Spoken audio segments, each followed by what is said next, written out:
کسی بھی عبادت میں شرک کی شمولیت اس کو باطل کر دے گا، بلکہ آپ کے عقیدے میں یا عمل میں شرک آ گیا، ساری عبادتیں باطل۔ بھائیو، میں اور آپ کس باغ کی مولی؟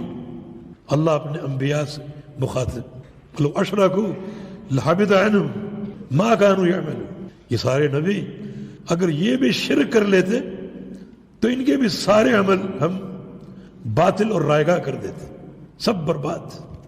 وَلَقَدْ أُوحِيَ إِلَيْكَ وَإِلَى الَّذِينَ مِنْ قَبْلِكَ لَئِنْ أَشْرَكْتَ لَيَحْبَطَنَّ عَمَلُكَ۔ اے میرے حبیب، آپ کو بتا رہے اور آپ سے قبل ہر نبی کو بتا چکے کہ اگر تم نے بھی شرک کر لیا تو تمہاری بھی تمام نیکیاں اور سارے عمل برباد کر دو گے۔ پھر ہماری کیا حیثیت؟ تو یہ بات ساتھ واضح ہو جانی چاہیے، غلط فہمی اپنے دل سے نکال دینی چاہیے کہ اللہ تعالیٰ کسی کی محبت سے مجبور نہیں۔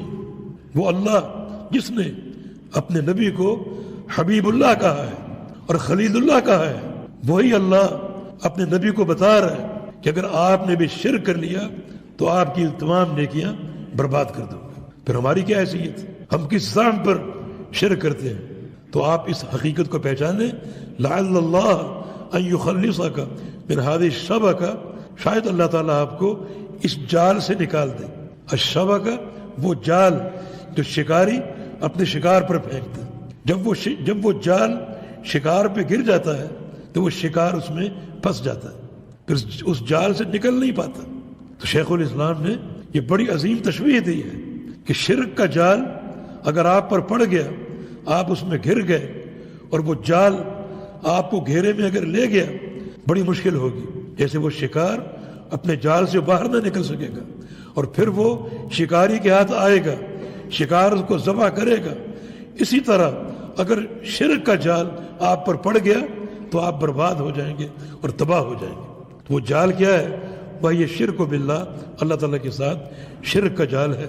الذی قال اللہ تعالیٰ فیہ، جس اللہ نے اس شرک کے جال کے بارے میں فرمایا کہ ان اللہ لا یغفر ان یشرک بہ ویغفر ما دون ذلک لمن یشاء، کہ اللہ رب العزت شرک کو معاف نہیں فرمائے گا، اور شرک کے علاوہ جس گناہ کو چاہے معاف کر دے۔ ہر گناہ قابل معافی ہے اور قابل بخشش۔